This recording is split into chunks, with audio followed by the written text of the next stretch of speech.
यस्य प्रसादात् भगवत् प्रसादजस्य प्रसादन्नगति कुतोऽपि ध्येयं शुभं तस्य यशस्त्रिछन्दं वन्दे गुरुश्रीचरणरविन्दम् आजानुलम्बितभुजौ कनकावदातौ सङ्कीर्तनैकवितरौ कमलायताक्षौ विश्वम्भरौ द्विजवरौ युगधर्मपालौ वन्दे जगत्प्रियकरौ करुणावतारौ नमस्त्रिकालसत्ताय जगन्नाथसुताय च सभृत्ताय सपुत्राय सकलत्राय ते नमः।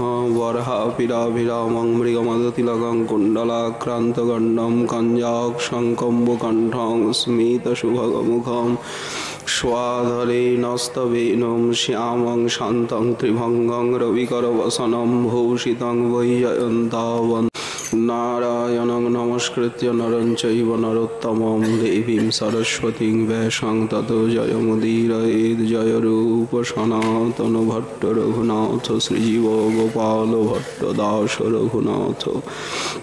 এই ছয় গোসাইয়ের করি চরণ বন্দন, যাহা হইতে বিঘ্ন নাশয় অভীষ্ট পূরণ। দুর্গমে পথিমেন্ধস্য স্খলৎপাদগতির মুহু সকৃপা যষ্টিদানেন সন্ত সন্তবলম্বনম।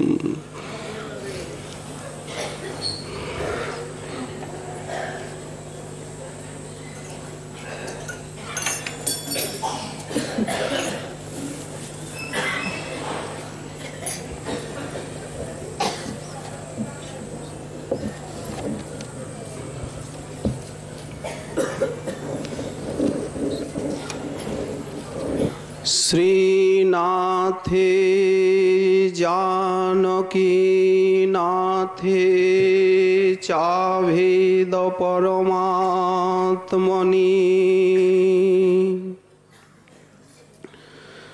तथापि मम सर्वस्वं राम कमललोचन।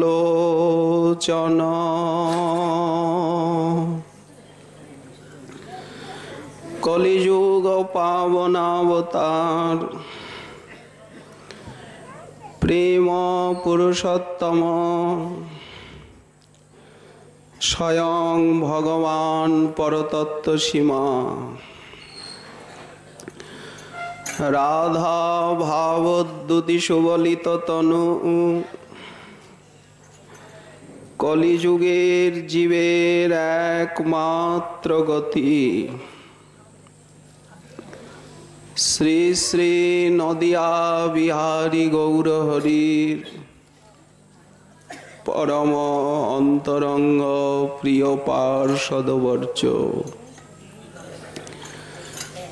विश्व वैष्णव वरेण्य चूड़ामणि नित्यानंद कृपा घनमूर्ति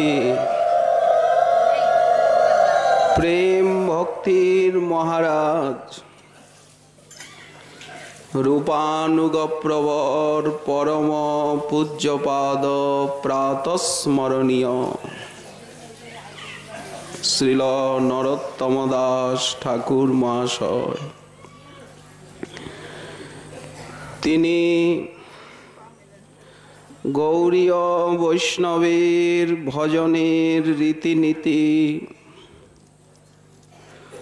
अति सुंदर सुललित बंग भाषाय स्वल्पाक्षरे सर्वजन बोधगम्य करे सावलील वर्णनार मध्य दिए साध्य साधन तत्व अजातरती साधकगण के बोझावार प्रयास करছেন। इतिपूर्वे अनर्थ स्तरेर उपरे उपशाखार उपरे তিনি অনেক কিছুই জানালেন। जा श्रीमद् भागवत आदि भक्ति ग्रंथ এবং গোস্বামী গ্রন্থের সারাৎসার। ভজনে নিষ্ঠা এবং অভীষ্টের প্রতি কি জাতীয় মনের একাগ্রতা বা নৈশ্চল্য প্রয়োজন, সেই বিষয়ে তিনি হনুমানকে প্রমাণ রূপে আনলেন। কিন্তু কেন? তিনি গৌরাঙ্গের যুগের পরিকর রূপানুগ আচার্য হয়ে সেই প্রাচীনতম ভক্তপ্রবর যে হনুমান, উনি আধুনিক দৃষ্টান্ত ছেড়ে দিয়ে নিজে বলেছেন যে পূর্ব মহাজন এবং পর মহাজনের আচার বিচারকে নিয়ে পর্যালোচনা করতে হবে। মহাজনের যেই পথ, তাতে হব অনুরত। কিভাবে অনুরত হতে হবে? পূর্বাপর করিয়া বিচার। পূর্ব মহাজন হচ্ছেন প্রহ্লাদ, নারদ, পরাশর, পুণ্ডরীক, ব্যাসাম্বরীশ, শুক, শৌনক, ভীষ্ম, দালভ্যান। এরা পূর্বসূরি। স্বয়ম্ভু, নারদ, শম্ভু, কুমার, কপিল, মনু, প্রহ্লাদ, জনক, ভীষ্ম আদি দ্বাদশ মহাজন। এবং প্রাক চৈতন্য যুগে 4 বৈষ্ণবাচার্য, জগদ্গুরু রামানুজাচার্য, শ্রীমধ্বাচার্য, শ্রী নিম্বার্কাচার্য পাদ এবং বিষ্ণু স্বামী। তারাও হচ্ছেন ভক্তির পূর্বাচার্য। তো পূর্বাপর বিচার, তো হনুমান তো অনেক প্রাচীন ভক্ত। বিশেষত তিনি ঐশ্বর্যভাবে দাস্যরসের নিত্যসিদ্ধ পার্ষদ। উনি গৌরাঙ্গের যুগের হয়ে দৃষ্টান্ত দিলেন গিয়ে সেই হনুমানে। কেন? কি এর রহস্য?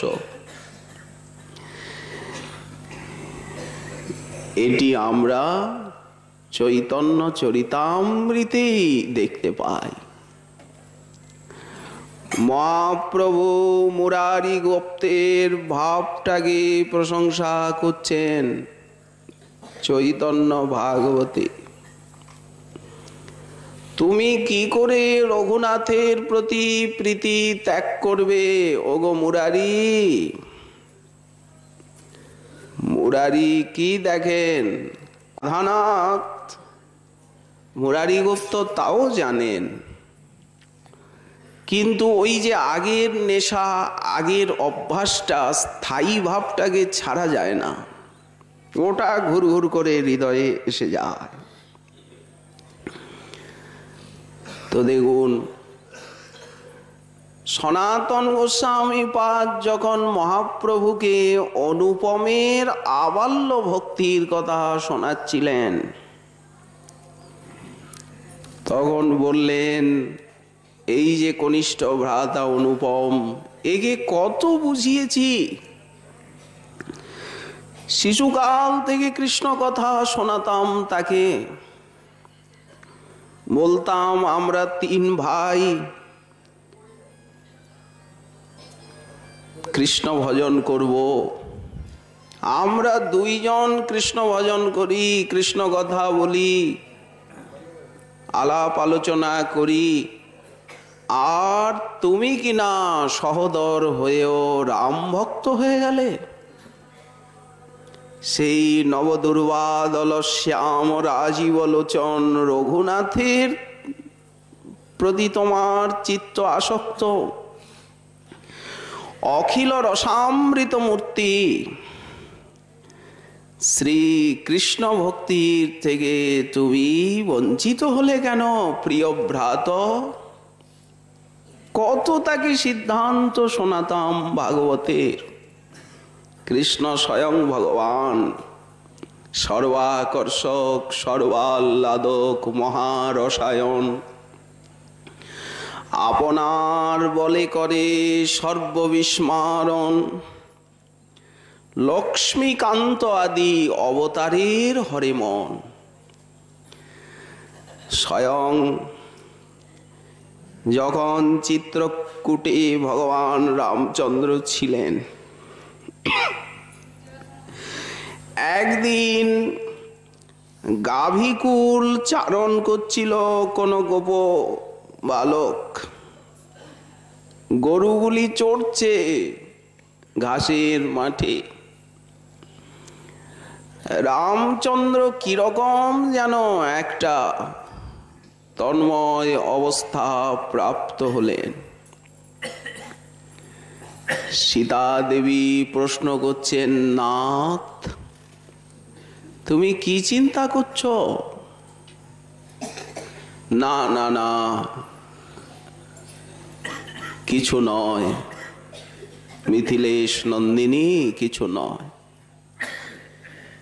সীতা দেবী চেপে ধরলেন।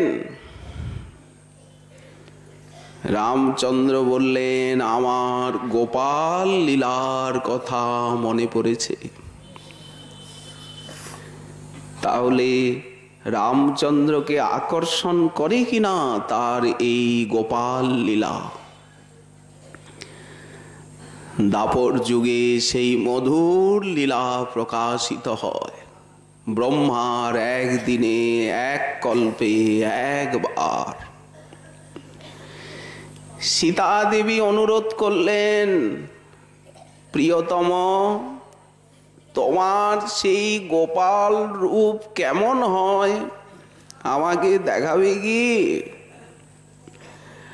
রামচন্দ্র তখন একটা প্রস্তরে বাণের অগ্রভাগের দ্বারা সেই শ্রীমূর্তি নির্মাণ করলেন। সখা আছে, সখী আছে একটা প্রস্তরে। সীতা দেবী আনন্দে আত্মহারা। পূজা করলেন প্রাণনাথের শ্রীহস্তে নির্মিত বিগ্রহ। তারপরে তো ভরত এরা এলো অযোধ্যার কাছাকাছি। এত নিকটে থাকলে ওরা বারবার আসবে। রামচন্দ্র চিত্রকূট ছেড়ে অত্রি অনুসূয়া আশ্রমে গমন করলেন। সেখানের থেকে সরভঙ্গ ঋষিকে কৃপা করে, সুতীক্ষ্ণ ঋষিকে কৃপা করে দণ্ডকারণ্যে প্রবেশ করলেন অঘমর্ষণ তীর্থ হয়ে। সেই লীলাস্থলীগুলি আজও অবিকৃত অক্ষতভাবে বিরাজমান। তো চলে গেলেন। তখন দেবতাগণ সেই বিগ্রহের সেবা করতেন। পরবর্তীকালে সেই বিগ্রহই রাজাকে নিমিত্ত করে উড়িষ্যা দেশে উৎকলে শুভ বিজয় করেন। তিনি হচ্ছেন রেমুনায় গোপীনাথ পরমমোহন। তাহলে রাম, নৃসিংহ, বামন, লক্ষ্মীকান্ত আদি অবতার সকলের মনকে শ্রীকৃষ্ণ আকর্ষণ করেন কিনা? নিজেও তো নিজের নাম রূপ গুণ লীলায় পাগল। আপনা আপনি চাহে করিতে আস্বাদন, বিস্মাপনং শস্য চ সৌভগর্দে পরং পদং ভূষণ ভূষণাঙ্গম। কত বোঝালাম অনুপমকে, শেষে এক রাত্রিতে আমায় বলল কি, দাদা তুমি যখন এত অনুরোধ করছো, কাল আমি কৃষ্ণ মন্ত্র নিয়ে অবশ্য কৃষ্ণ ভজন করব তোমাদের সঙ্গে। আমি ভাবলাম এতদিন পরে বুঝি কাজ হয়েছে। ও মা সারা রাত কেঁদেছে, ঘুমোয়নি, হাপুস হুপুস করে কাদা, বালিশ ভিজে গেছে। সকালে প্রণাম করে বলছে, দাদা তুমি যে বললে আমি রঘুনাথকে ছাড়তে পারবো না এ জীবনে, রঘুনাথের পায়ে মুই বেচি আছো মাথা। যখনই ভাবি আমি কৃষ্ণ ভজন করব, রঘুনাথের চরণের থেকে মাথাটাকে সরাবো, সঙ্গে সঙ্গে বুকের ভিতরে এত ব্যথা হয়, যন্ত্রণা অসহনীয়। মহাপ্রভু বললেন, একেই বলে ইষ্টনিষ্ঠা। আমি এই প্রকার মুরারি গুপ্তকেও বহু পরীক্ষা করেছি। কি করে সে ছাড়বে? সে তো নিত্য রামদাস। এই জন্য এই জাতীয় ইষ্টনিষ্ঠা হনুমানের কাছে থেকে কিছু শিক্ষা করা যেতে পারে। ওই জন্য প্রাচীনতম ভক্ত শ্রী হনুমানকে এখানে দৃষ্টান্ত রূপে আনলেন এবং তার উক্তিটি প্রমাণ রূপে উদ্ধৃতি দিলেন। কিন্তু আমাদের বোঝবার কিছু বিষয় আছে এখানে। হনুমানের ভজন ধারা, তিনি তো পার্ষদ, আলোচনাটা চলছে সাধকগণের। অনর্থগ্রস্ত সাধক কি করে নিষ্ঠাস্তরে যাবে? নামাপরাধ, সেবাপরাধ, ধামাপরাধ, বৈষ্ণব অপরাধকে বর্জন করে কি করে সে ইষ্টনিষ্ঠা, গুরুনিষ্ঠা, সম্প্রদায় নিষ্ঠা, আচার্য নিষ্ঠা, উপাস্য নিষ্ঠা প্রাপ্ত হবে? প্রসঙ্গ চলছে তার। শ্রীল রঘুনাথ দাস গোস্বামী পাদ বলেছেন, প্রথমে গুরুদেবে নিষ্ঠা, গোড়ার কথা। গুরুতে মনুষ্য জ্ঞান, এবং যাতে ওই তত্ত্বের প্রতি কোনো প্রকার অবজ্ঞা, অশ্রদ্ধা, অনাদর কদাপি স্বপ্নে না হয়। এই তো গুরু নিন্দুকের মুখ কভু না হেরিবে। স্বপ্নেও এইরকম বলবে না যে বাবা কিছু বোঝেন না, বাবা সহজ সরল, বাবা কি এত সব কিছু বোঝেন? হাসতে হাসতে আমরা নরকের রাস্তায় পা বাড়াই। বাবা বোঝেন না, প্রভু বোঝেন না, যত দুনিয়ার বুদ্ধি আমারই আছে। তাহলে আমি গুরু, তিনি লঘু। কতটা সাবধান হতে হবে। তেমনি ইষ্টমন্ত্রে কৃষ্ণ মন্ত্র সর্বোপরি। সেই কৃষ্ণ মন্ত্রে সাক্ষাৎ ভগবান জ্ঞানের নামই হচ্ছে দিব্যজ্ঞান। দিব্যজ্ঞান বলতে কি? গুরুদেব মন্ত্ররূপী ভগবানকে শিষ্যের হৃদয় মন্দিরে প্রতিষ্ঠা করলেন। সপ্তকোটি মহামন্ত্র শেখর দেব শেখর, গোপাল সহস্র নামে এসেছে সপ্তকোটি মহামন্ত্র শেখর। এই অষ্টাদশাক্ষর মন্ত্ররাজ কাম গায়ত্রী কাম বীজে যার উপাসন। তো যদি এখন আবার একটু নৃসিংহ মন্ত্র বামন মন্ত্র আর একটু জপ করলে শক্তি বাড়ে, করি না, ক্ষতি কি? বললেন না, আবার সময় পেলে দেবদেবীর কিছু করে নেব, তাড়াতাড়ি হবে। বললেন হবে না, নিষ্ঠার বিচ্যুতি। এক ইষ্ট, এক মন্ত্র, এক গুরু, এক লক্ষ্য, এক সাধন, তবে তো সিদ্ধি লাভ হবে। এইটাই তো হনুমান শেখাবেন। 14 ইষ্ট নয়, 14 গুরুও নয়, 14 মন্ত্র নয়, 12 ঘাটের জল পানও নয়। হনুমানের একাগ্রতা, অনুপম মুরারি গুপ্তের একাগ্রতা কি শিক্ষা দিল? প্রাচীন ভক্তকেই তো দৃষ্টান্ত রূপে আনতে হবে। ইষ্টমন্ত্রে অনন্য ভগবত ভাব, তেমনি হরিনামে মহাপ্রভুর মুখোদ্গীর্ণ সর্বশক্তি পরিপূর্ণ এই যে হরিনাম মহামন্ত্র, জপমন রাত্রি দিন, জপ করো, কীর্তন করো, শ্রবণ করো, প্রেমানন্দ যার পরিণাম। নাম মন্ত্রে করিয়া অভেদ, নাম ছাড়া তো মন্ত্র হয় না, মন্ত্রের ভিতরে তো নামই। কিন্তু তথাপি বৃহৎ ভাগবতামৃতে সনাতন গোস্বামীপাদ প্রতিপাদন করলেন,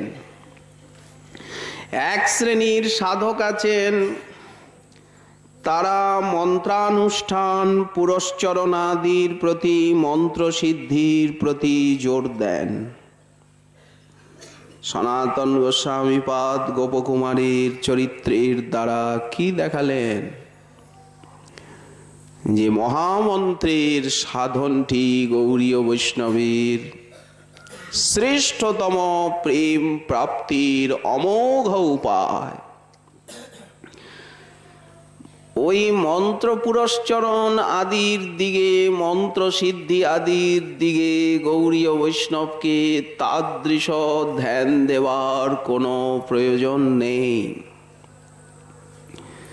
তেমনি গৌরাঙ্গ মহাপ্রভুর পাদপদ্মে অনন্য নিষ্ঠা। যেমন অনুপম সারা রাত কাঁদছে, রঘুনাথের পায়ে আমি মাথা বিক্রি করেছি, ওঠাতে পাচ্ছি না, প্রাণটা ফেটে যাচ্ছে, দাদা করব কি? তেমনি গৌড়ীয় বৈষ্ণব আমার প্রভুর প্রভু শ্রী গৌর সুন্দর, এবার ভরসা মনে ধরি নিরন্তর, প্রাণ মোর গৌরচন্দ্র। অনন্য গৌরনিষ্ঠা, গোরার আচার, গোরার বিচার, মহাপ্রভুর যে আচরণ, মহাপ্রভুর যে বিচারধারা, মহাপ্রভুর যে আদর্শ, কায় মনোবাক্যে নত মস্তকে পালনের অভ্যাস। আপনারে হীনজ্ঞান অযোগ্যতা বুদ্ধি, ইহাতেই প্রেম, ইহাতেই সর্বসিদ্ধি। মহাপ্রভুর শিক্ষায় শিক্ষিত হওয়ার প্রয়াস করা, একেই বলে গৌরাঙ্গ চরণে অনন্য নিষ্ঠা। তেমনি শ্রীরূপ সনাতন আদি আচার্যপাদগণের প্রতি গভীর প্রপত্তি এবং অনুগতি। সেবাটা কে দেবে? নবদ্বীপ ধামে শ্রী এই গোস্বামী পাদগণই আমাদেরকে গৌরাঙ্গ সেবা ধনী করবেন। সেবার অধিকারী তারা শ্রীরূপ সনাতনাদি। ব্রজনিকুঞ্জে এরাই হচ্ছেন সেই অষ্টমঞ্জরী। ওখানে অষ্টগোস্বামী, এখানে অষ্টমঞ্জরী। এসবার অনুগা হইয়া প্রেম সেবা নিব চাইয়া, ইঙ্গিতে বুঝব সব কাজ। এইগুলো তো এখন সাধনার বিষয় করতে হবে। এই ভাব অন্তরে আনতে হবে। মধুর শ্রী বৃন্দাবন যুগল ভজন ধন মোহে করল উপদেশ। সেই রসে চিত্তকে সিঞ্জিত করতে হবে। সাধক দেহে যথাবস্থিত এই দেহে ধাম আদিতে বাস করে সাধকোচিত সদাচার আদি অবলম্বনে সাধন পন্থায় অনুসরণ। সেখানেও শ্রীরূপ সনাতনাদির আনুগত্য। আর সিদ্ধ দেহে সর্বদা শ্রীরূপ মঞ্জরী আদির আনুগত্যে গৌড়ীয় বৈষ্ণবীর চলবে বাহ্য অন্তর ইহার দ্বৈত সাধন। বাহ্যে সাধক দেহে করে শ্রবণ কীর্তন। যেমন এখন আমরা সাধক দেহে শ্রবণ কীর্তন করবার ভাগ্য পেয়েছি, ঠিক একই যুগপৎ কালে এখন রাধারানী কি করছেন, কোথায় আছেন, মহাপ্রভু কি করছেন, সেইখানে সেবা চিন্তন। রূপে গুণে ডগমগী সদা হব অনুরাগী, বসতি করিব সখীর মাঝ। এটা তো মায়ার জগৎ। আমার যতই দুহাত ভরে উঠুক ধনে, এখানে কর্মফলে কেউ ধনী, কেউ দরিদ্র, কেউ সুখী, কেউ দুঃখী, কেউ রোগী, কেউ নিরোগী। এগুলি তো মায়া। কেউ বালক, কেউ বৃদ্ধ, কে পুরুষ, কেউ নারী। এগুলো তো পোশাকের কথা, এগুলো তো খোলার কথা। ভক্ত এইগুলি না দেখেন, না বিচার করেন। এটা তো মায়ার সংসার। আমার যতই দুহাত ভরে উঠুক ধনে, আমি যতই গৃহ সাজাই, যতই সানাই বাজাই, তোমারে প্রভু পাইনি, তোমায় ঘরে আনা হয়নি। এ কথা যেন মোর রহে মনে, ভুলে না যাই দুঃখ পাই জীবনে মরণে। নহুষ ইন্দ্র হলো চন্দ্রবংশের রাজা। কি হলো? হলোটা কি তাতে? তাতে আরো দম্ভ অভিমান বেড়ে গেল। ভক্তিহীন ব্যক্তির কাছে যদি অর্থ আসে, সম্মান আসে, উচ্চ পদ প্রতিষ্ঠা আসে, আভিজাত্য, বিদ্যা, রূপ, এইগুলি হজম করবার ক্ষমতা বহির্মুখ জীবের নাই। তার অধঃপতন হবেই।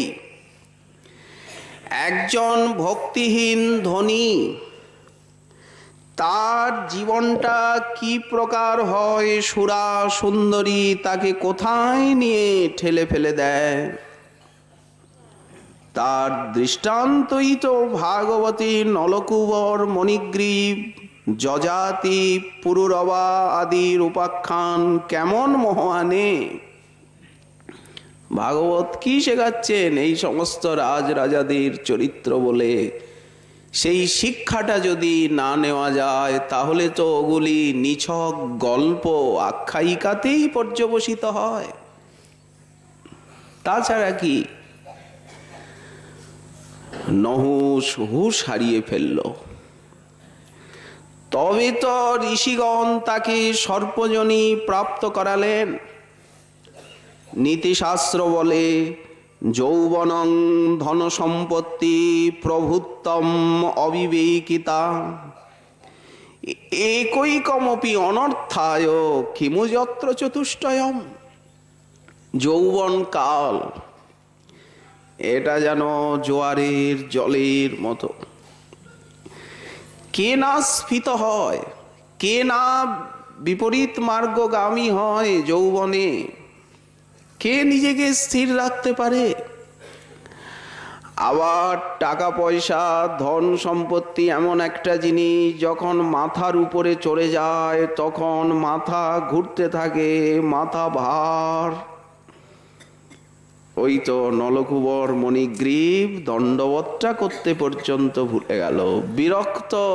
এখানে কেন এলো? আমাদের প্রমোদ কাননে এই ঋষিটা এইখানে উৎপাত, এইখানে কেন এলো? নারদ বললেন মাথা নিচু করতে হবে না, এই রকম ঠাই দেবতার পরিমাণে 100 বছর দাঁড়িয়েই থাকো। যখন দাঁড়িয়েই রইলে 365 দিনে 1 বছর হলে দেবতার হিসাবে এ তো একদিন তাদের, তাহলে 100 বছর কত হবে? থাকো দাঁড়িয়ে। সঙ্গে সঙ্গে একটা কৃপা করে দিলেন, বললেন গোকুলে নন্দভবনের দ্বারে গিয়ে দাঁড়িয়ে থাকো কৃপার্থী হয়ে। এইটাই শৈরিনী মহৎ কৃপা। তো এই জন্য এই টাকা পয়সার গরম কার মনটাকে না উত্তপ্ত করে, তেমনি প্রভুত্ব। যদি মানুষ কিছু ক্ষমতা পেয়ে যায়, আসন পেয়ে যায়, তখন ধরাকে সরা বলে মনে করে। কি ছিনু আর কি হনু, বলি হনুমান ছাড়া কি হবে আর? ভক্তি ছাড়া এইগুলিকে হজম করবার ক্ষমতা সংসারে কারও নেই। অবিবেকিতা। আর একটা শত্রু হচ্ছে অজ্ঞান, কাণ্ডজ্ঞানহীন। একজন বুদ্ধিমানকে বোঝানো যায়, সে বুঝতে চেষ্টা করে, ভুল ধরিয়ে দিলে সে অনুতপ্ত হয়, ক্ষমা চায়, প্রয়াস করছি, পারছি না। কিন্তু একজন কাণ্ডজ্ঞানহীন লোক, তাকে আপনি কি করে বোঝাবেন? মুশকিল। তো অবিবেকিতা, অজ্ঞতা, এটি মানবের একটা বিরাট শত্রু। বললেন এই এক একটা মানুষকে অধঃপতনের চূড়ান্ত পর্যায়ে নিয়ে যায়। তো যেখানে একবারে এইগুলি সব আছে, যৌবন আছে, টাকা পয়সাও খুব আছে, আবার প্রভুত্ব আছে, আসন আছে, সবাই মানে গণে, গণ্যমান্য, তবে লেজ বিশিষ্ট ভদ্রলোক কিনা এটাও দেখতে হবে। অজ্ঞান যদি হন তিনি, শাস্ত্রে পুরাণে ভাগবতে তার দৃষ্টান্তের অভাব নেই। তো শ্রীমন মহাদেব পার্বতীকে কোলে নিয়ে বসে আছেন, বিশ্ব সুন্দরী, মাথায় গঙ্গা কলকল কলকল করছে, মাথার উপরে সেই জটারণ্যে গঙ্গা ঘুরছে, আবার চন্দ্রকলা, নাকগুলো ফোঁসফোঁস করছে, পন্নগভূষণ, আবার গলায় সেই হলাহল বিষ কণ্ঠে। যে বিষ ক্ষীরসাগর মন্থনে উত্থিত হয়ে ত্রিলোককে দগ্ধ করছিল, সেই বিষটাকে উনি পান করে গলায় রেখে দিয়েছেন চিরদিনের জন্য। যচ্চকার গলে নীলম তচ্চ সাধু বিভূষণম। কি দেখাচ্ছেন? অধিকারী সব কিছু করতে পারে, উনি মহা অধিকারী। চিত্রকেতু সেটা বুঝলো? চিত্রকেতু তো হাসি ওড়ালো যে আপনি ঋষি সমাজে বসে হরিকথা পরিবেশন করছেন, বৈরাগ্যের কথা বলছেন, তো পত্নীকে কোলে নিয়ে কেন? এই বুঝতে ভুল হয়ে গেল চিত্রকেতুর, যে আমি হচ্ছি আধুনিক সাধন করে সিদ্ধি লাভ করেছি নারদের কৃপায়, আর ইনি নারদেরও গুরু, ইনি ভগবত অবতার মহা অধিকারী বৈষ্ণবরাজ। উনি তো ক্ষমা করে দিলেন, কিন্তু পার্বতী দেবী তো সইতে পারলেন না মর্যাদা লঙ্ঘন। মর্যাদা রক্ষণ হয় সাধুর ভূষণ। এ মর্যাদা লঙ্ঘন করলো কেন? শিষ্টাচার উল্লঙ্ঘন, দণ্ড দিলেন অম্বিকা। তো দেখুন, সিংহটা বসে আছে, আর বুড়ো ষাটটাও বসে আছে। এইদিকে ময়ূর ফরফর করে উঠছে, এইদিকে আবার ইঁদুর, সাপ, সবকিছু বিরুদ্ধ। ওনার সংসারে সবকিছু বিরুদ্ধ। সাপ এবং ইঁদুরে নিত্য দেখুন, সেই ইঁদুর আছে, সাপ আছে, সিংহ আছে, আবার বৃদ্ধ ষাঁড় আছে, বিষ আছে, গঙ্গা আছে, চন্দ্রকলা আছে, পার্বতীর মতো সুন্দরী কোলে বসে আছে, আবার চারিদিকে ভূত প্রেতগুলো বিভিন্ন আকার ওদের। কারো মাথা নেই, কারো ঠ্যাং নেই, কারো হাত নেই, কারো পেটে চোখ। সেই ভূতগুলো তাদের কাজ করছে, ওরা সব তমগুণী। উনি কিন্তু ভক্তি রসানন্দে বিভোর হয়ে আছেন। ওনার সামনেই ভূতে ভূতে লড়াই লেগে গেছে, কিন্তু উনি স্থির কুটস্থ। কি দেখাচ্ছেন উনি? যার আশীর্বাদে সবাই ত্রিলোকের ঐশ্বর্য প্রাপ্ত হয়েছে, রাবণাদি, ওনার নিবাস স্থান হচ্ছে ওই বৃক্ষতল, ওই শ্মশান, ওই গিরিশ, পাহাড়ের উপরে শুয়ে থাকে। পাহাড়ে পাহাড়ি নিবাস, ওই জন্য গিরিশ বলে, গিরৌ সেতে ইতি গিরিশ। তো ওনার শোয়ার জায়গা মেলে না। ঠাকুর, আপনি হিমালয়ের উপরে টান টান হয়ে বরফের উপরে শুয়ে আছেন। বলে কেন? ভূত প্রেত চারিদিকে কিচির মিচির করছে, দাঁত ভ্যাংচাচ্ছে। বললেন এই বিরুদ্ধ পরিবেশে, সংসারে বিরুদ্ধ পরিবেশের ভিতরে থেকে আর নিজেকে কুটস্থ হয়ে সাধন করে প্রেম সম্পত্তি অর্জনের প্রয়াস করতে হবে। কোনোদিন সংসার অনুকূল হবে এ আশা করা যায় না। সমুদ্রের তরঙ্গ থেমে যাবে, স্নান করব, এ যেমন হয় না।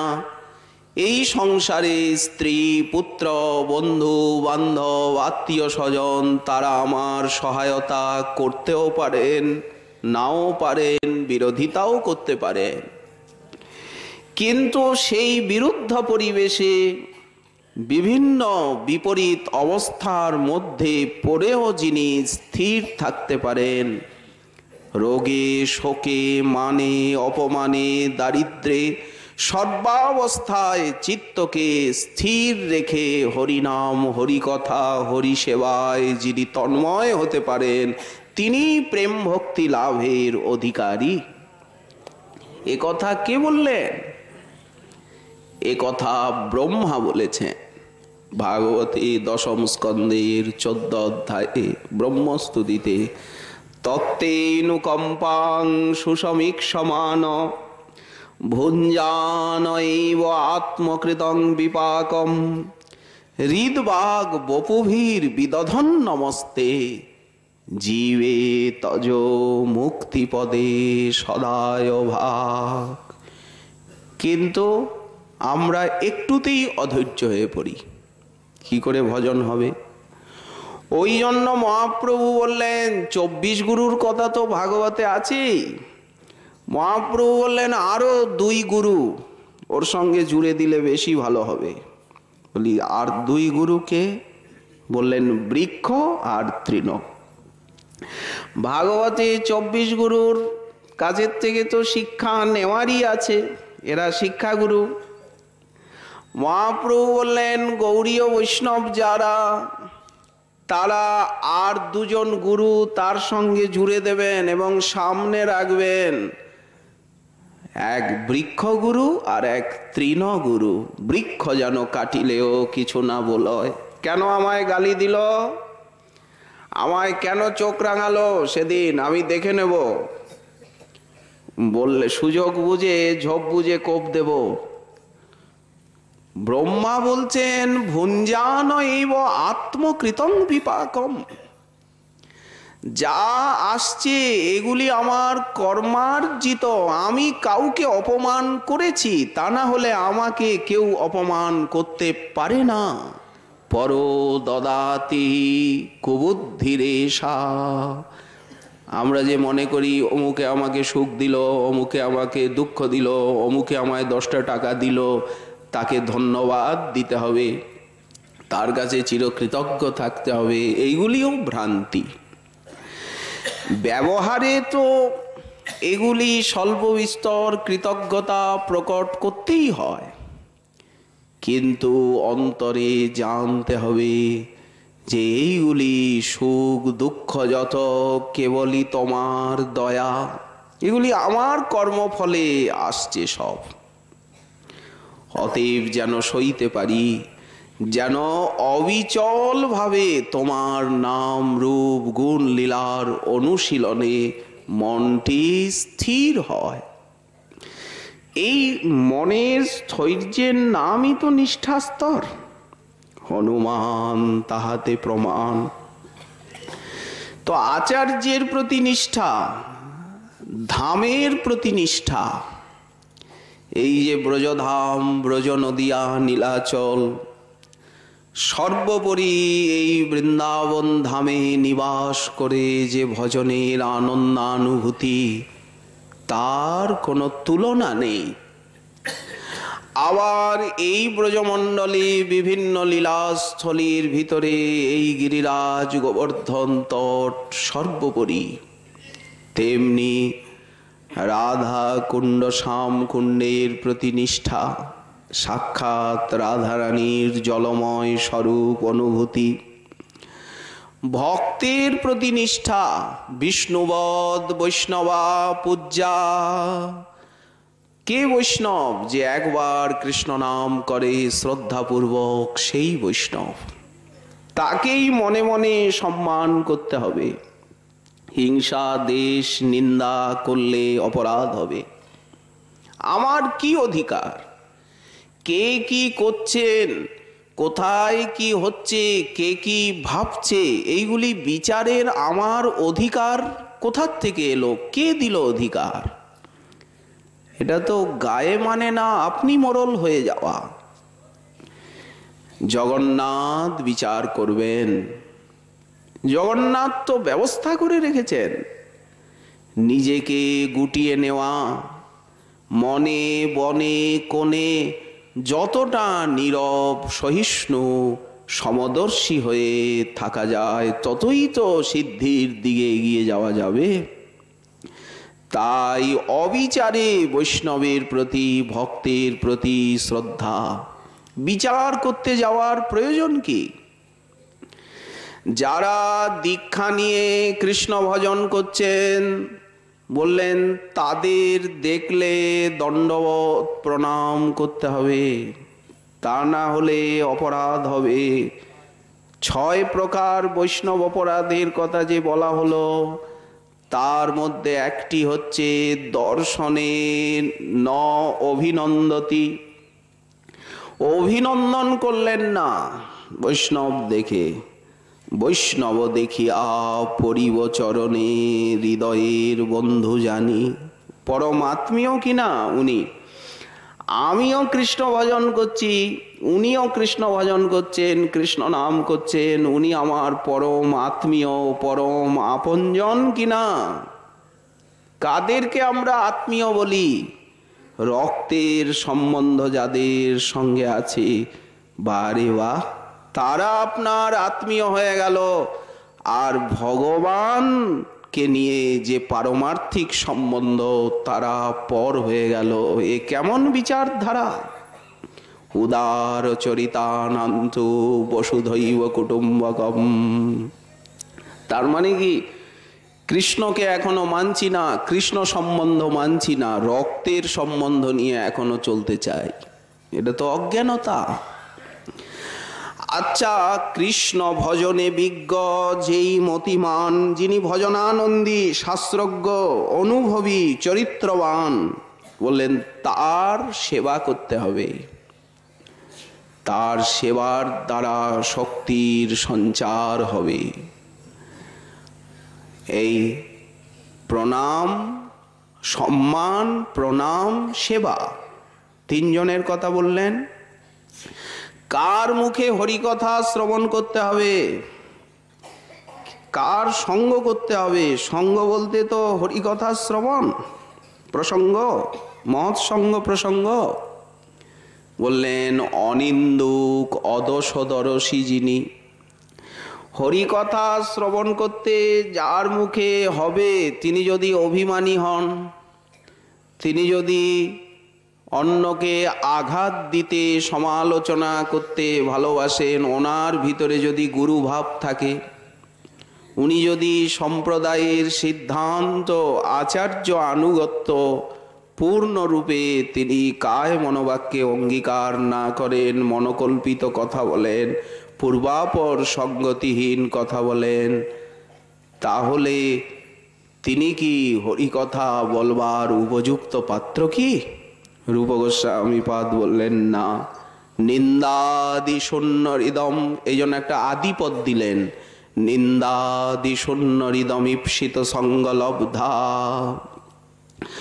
অনিন্দুক অদোষদর্শী পরম ভক্তিমান, তাকে তো ভজনানন্দী হতেই হবে, শাস্ত্রজ্ঞ, চরিত্রবান, নিষ্কাম, এসব তো হতেই হবে। সর্বোপরি লক্ষণ হচ্ছে তিনি অনিন্দুক অদোষদর্শী, অমানী, মানদ হবেন। বললেন তার মুখে হরিকথা শ্রবণ করতে হবে, তার সঙ্গ করতে হবে। এটি উপদেশামৃতের শ্লোক। কৃষ্ণেতি যস্য গিরিতং মনসাদ্রিয়েত, দীক্ষাস্তি চেত প্রণতিপূর্ব ভজন্তমীশম, শুশ্রূষয়া ভজন বিজ্ঞমনন্নমন্ন, নিন্দাদি শূন্য হৃদমীপ্সিত সঙ্গলব্ধা। কত সূক্ষ্ম বিচার করে রেখে গেছেন আচার্যপাদগণ। ভক্তের প্রতি পরম অনুরাগ। তেমনি ব্রজবাসী জনে, ধামবাসী জনে, যাদের ধামে জন্ম, তারা কি করছেন না করছেন আমাদের বিচারের কি প্রয়োজন? আমরা এসেছি ধামে সাধন করতে, প্রেমার্জন করতে। তো সেইভাবে ধামবাসী জনে প্রণতি করিয়া মাগিব কৃপার লেশ, বৈষ্ণব চরণ রেণু গায়ে মাখি ধরি অবধূত বেশ। মহাপ্রভু কি বললেন জগদানন্দকে? মথুরায় যাচ্ছ, সাবধান, ওখানকার আচার বিচার দেখতে যাবে না। মথুরার স্বামীগণের চরণবন্দিবা, তাহাদের ভাব চেষ্টা লইতে নারিবা। একটু দূরে দূরে থাকতে হবে, সম্মান করতে হবে, যতদূর পর্যন্ত সেবা করতে হবে। কিন্তু আমরা গৌরীয়, আমরা নিতাই গৌরাঙ্গীর সম্প্রদায় আশ্রিত, চরণাশ্রিত, অতএব নিজের দিকটাও তো বুঝিয়ে রাখতে হবে। একেবারে মাখামাখি করে ঘুলে মিলে গেলে নিজের সত্তাটাই যে থাকবে না। ব্রজবাসী জনের প্রতি পরম অনুরাগ, এই অনুরাগ যে এই হচ্ছে নিষ্ঠা স্তরে যাওয়ার উপায়। এইভাবে ধীরে ধীরে ধীরে ধীরে সাধক সাধনে এগিয়ে যাবেন। এ সম্বন্ধে শ্রীল আচার্য চরণগণ যে আরও অপূর্ব সিদ্ধান্তামৃত পরিবেশন করে রেখে গেছেন, শ্রী শ্রীমন মহাপ্রভুর কৃপা হলে সে সম্বন্ধে আবার রইল আগামীকাল আস্বাদনের আকাঙ্ক্ষা। আজকে আমাদের শ্রী শ্রী ভাগবতী কথার এইখানে দেওয়া হলো বিশ্রাম।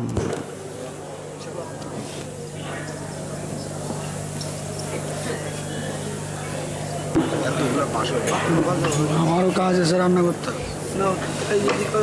দেরি করে তাড়াতাড়ি শেষ করে দাও। দেরি করে শেষ করবে না? দেরি করে তাড়াতাড়ি